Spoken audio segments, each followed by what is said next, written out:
Everyone কিতা করটা ভালো আছেন? তো আজকে একটা বিষয় নিয়ে কথা কই, কারণ হচ্ছে যে বিষয়টা দেখলাম তো আমি অনেকে কথা বলছেন, কিন্তু আমি একটু কই যেহেতু আমার ভিডিও মোটামুটি আমার মানুষগুলো দেখুন, ভালোবাসা মানুষগুলো সবাই দেখুন, অবশ্যই একটু খারাপ।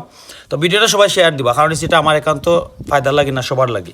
দেখুন ভাই, যারা মধ্যবিত্ত আছে তারা মোটামুটি কাবারে দিতে পারে বিষয়টা, আবার যারা বড় লোক আছেন তারা তো হিসাব আলাদাই, তারা তো টাকা পয়সার অভাব নাই। আর আমরা যেরকম গরিব মানুষ আছি, তো আমরা কী তা করতাম, এই যে কোনো হাসপাতাল বাংলাদেশের মাঝে যে কোনো হাসপাতালে যাওকা, ঠিক আছে নি, অন্য দেশের হাসপাতালের ভিজিট বেশি, টাকা ডিমান্ড বেশি, কোনো সমস্যা, কিন্তু তারা টাকা আছে। ভাই আমরা হচ্ছে গরিব রাষ্ট্র, আমরা হচ্ছে মানে মধ্যবিত্ত ফ্যামিলি বেশি বা নিম্ন আয়ের মানুষ বেশি আমরা, তো আমরা লাগি তো চিফ রেট তাত্ত্বই বানানি। তো দেখা গেছে যে একটা ডাক্তারের কাছে গেলে এরপরে মিনিমাম বর্তমান সিচুয়েশনের মধ্যে আছে 700 টাকা, 800 টাকা, 1000 টাকা, 1200 টাকা। আচ্ছা ঠিক আছে, বালা বড় ধরনের কোনো আল্লাহ রোগ দিয়ে দেন দিলে বড় ধরনের চিকিৎসা আছে বা বড় ধরনের ভিজিটও লাগে, এটা মানে। কিন্তু একটা শিশু বাচ্চা যদি লিয়ে যাও, তাহলে কইব 700 টাকা। আচ্ছা প্রথমবার যদি 700 টাকা যদিও নেই কি না, কিছু সমস্যা নাই। তো সেকেন্ড টাইম যখন যাইব তখন তো ফ্রি দেখায়, তো নিয়ম হয়েছে 6 মাস 3 মাসের ভিতরে যদি আবার যায় তাহলে এটা নিয়ম হয়েছে ফ্রি দেখায়। কিন্তু না, তখন দেখা যায় তারা 50% টাকা রাখে, নয়তো 200 টাকা রাখবো, নয়তো 250 টাকা রাখবো, নয়তো 300 টাকা রাখবো। বা এটা কিতা, এটা তো উচিত হয় না। এরপরে যদি বড় বড় হাসপাতালগুলো যান, কথা বলছেন জানো, বিশেষ করে আমরা সিলেট আমরা আমার বিভাগের কথা করাম, অন্য বিভাগ নিয়ে আমার তো মাথা ব্যথা নাই, কারণ যেহেতু আমি সিলেটি, আমার বিভাগ নিয়ে আমি কথা কইমু। এখন দেখা গেছে যে এই যে উসমানী মেডিকেল কলেজ, ঠিক আছে, উসমানী মেডিকেল কলেজে গেলায় গেইটা দাও 20 টাকা, তো যদি গুম পাতাইতায় তো এগুলো এনে দাও আরও 50 টাকা, তো সিটও যদি দাও তো এনে লাগে আরও টাকা, ও টলিওটা আনতে গেলে লাগে টাকা 50 টাকা। কেন রে ভাই, তোমরা কিতা সরকারে বেতন দেয় নানি? তোমরা কিতা হাসপাতাল কর্তৃপক্ষে কিতা বেতন দেয় নানি? কোনটা?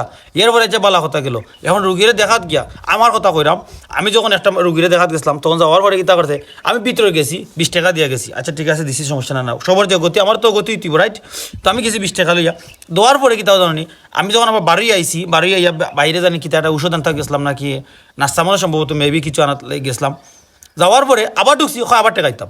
আমি তো বললাম বেটা ভাই, ও মাত্র গেছি, ও আবার বাড়িয়েছি, ওইটা করে দেওয়া লাগবো। এখন চিন্তা করলাম যে 20 টাকার লাগি তো তার লগে ঝগড়া করে লাভ নাই। আর আমার একটা খাইতে আছে, আমি যদি কোনো গ্রুপে হাত তুলি তো এগুলো মাত্র খাতলাম করিলেই, এই কারণে আমি আর মাথাতে লাগছি না, নামাতে কি তাও 20 টাকা দিয়েছি। তো এগুলো তো মাত্র যে যার টাকা আছে, আজকে আমার হয়তো আমার কাছে 20 টাকা আছে দিলেছি, কিন্তু এমন তো মানুষ আছে মানে একবারে হিসাব করে টাকা লিয়ে গেছে, এ কিতা করবো, তার রুগীরা না দিকেই তুইব, এছাড়া তো কোনো পথ নাই, দিত না তো, কারণ মানুষের বাচ্চা জীবনে দিত না।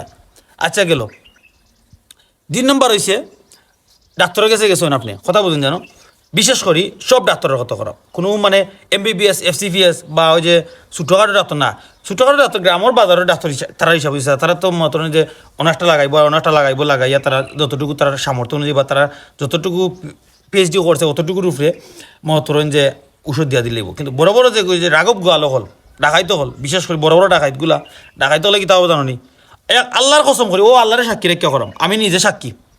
আমি যখন 2022 সাল যাই ডাক্তার চেম্বার, আমার আম্মারে ডাক্তার দেখানি লাগি, তখন দেখছি রাত্রে প্রায় 10:30 12টার কাছে 11টার কাছাকাছি, তখন তারা সিরিয়াল দেখা শেষ, মোটামুটি শেষ হয়ে গেছে।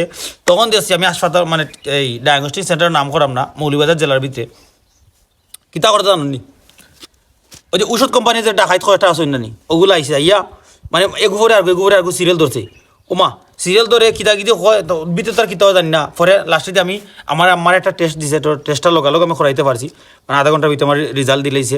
দেওয়ার পরে ও টেস্টটা লিয়ে গেছি ভিতরে গিয়া দেখি সিরিয়াল ধরাই মানে 6 গুণা 7 গু ভিতরে বয়াত।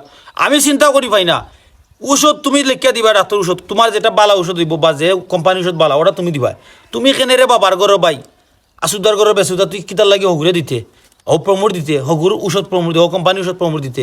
আর বড় বড় বেন্দাও ডাক্তার ওই যে নিম্ন আয়ের মানুষের কাছ থেকে যে ডাকাতি করিয়া টাকা 500 টাকা ভিজিট নিলে না, 400 টাকা নিলে না, খালি 2 গুতা মারতে বেটা মারিয়া দিলে এই জায়গা দেশকি টাকা 700-800 টাকা নিয়ে কিতা করস, লইয়া যাস কি ও টাকা 700 টাকা 800 টাকা নিয়ে, এগুলো তো তোমরা পেট পড়ে না। প্রতিদিন যদি তোমরা 10টা ডাক্তার দেখো 800 টাকা করিলে কত হয়, 8000 টাকা। 8000 টাকা যদি 10টা ডাক্তার প্রতিদিন পার ডে দেখো 8000 টাকা, তাহলে মাস শেষে কত, 30 কত,